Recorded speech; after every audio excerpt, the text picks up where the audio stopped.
So, Baldur's Gate collector box sales numbers are weak to say the least. Welcome back to Final Trade.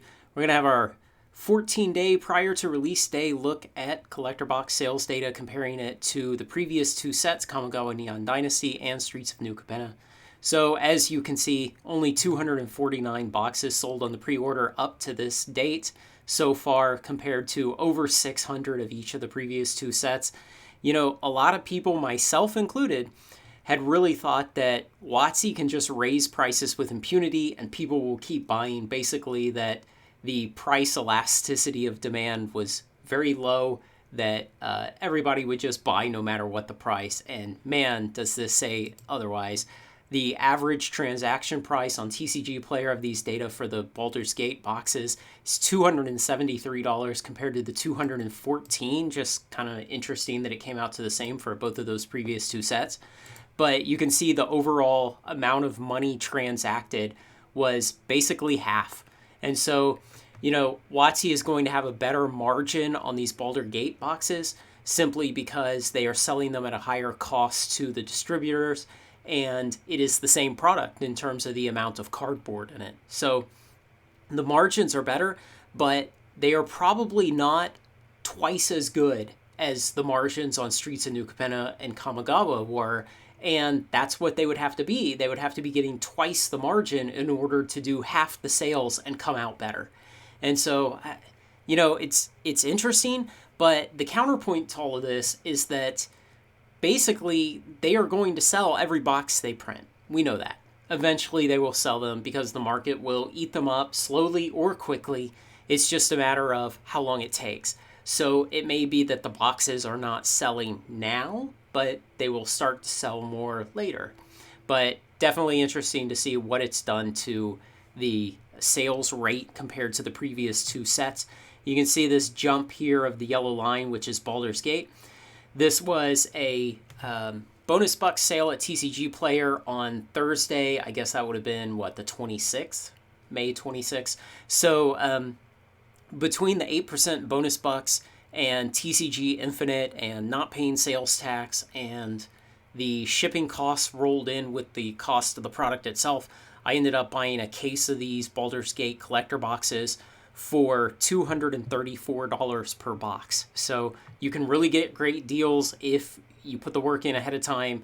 You know, sign up for TCG Infinite, be ready when the opportunities are there. But $234 compared to the average transaction price of $273 over this whole pre-sale period so far. So the actual 7-day moving average of the prices, you can see it take a dive off that cliff. And you kind of saw a little bit of a similar thing happen with Kamigawa and New Capenna. When pre-sales start, there's no history in the market. There's very little volume. And so essentially nobody knows what the price should be.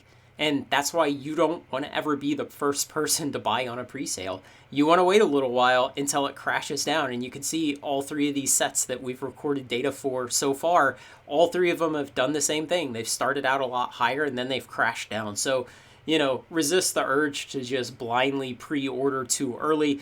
Like I talked about on the Friday sealed deals yesterday, pre-ordering is becoming a little safer right now in the market. You still need to be careful, but it is not nearly so dangerous as it was a year ago when prices could crash after release. So right now, generally, prices are pretty stable into and at release, so pre-ordering is less dangerous. But it's going to be interesting to see going forward as we get into the next 2 weeks up to release of what these prices do and what the sales volume does.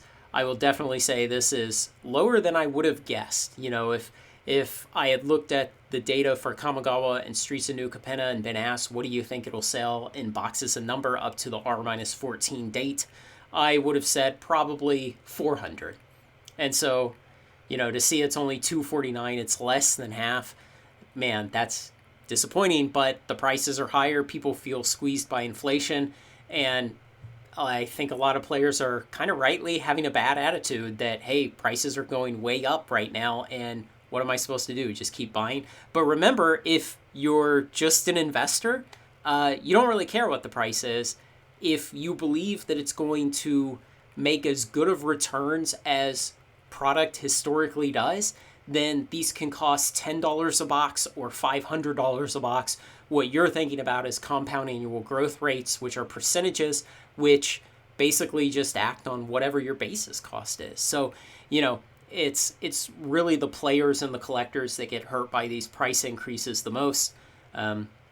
Essentially, investors win off of price increases because all of the previous product that we hold becomes substitute for the now higher priced new product, which means we gain more appreciation on all of the boxes put back in our closet. So I'm going to continue watching this. I'll have a video 1 week from today, next Saturday, with the release -7 numbers, and then probably the Friday night of release with everything up to the point when I make the video, so it'll just miss maybe the last 6 hours of pre-release, just to kind of get a gauge of what the box sales are doing for this.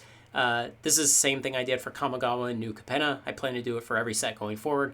Additionally, I've set calendar reminders to do follow-ups on the collector box prices at release plus 30 and release plus 60 days, just to see where those are going. So you'll see this red line here for New Capenna. The release plus 30 for New Capenna is actually, I think, tomorrow. It's Sunday, May 29th. So I'll have that update, I think Monday, Monday is when I'll publish it. And then as far as set boxes go, I've been tracking these data for set boxes too.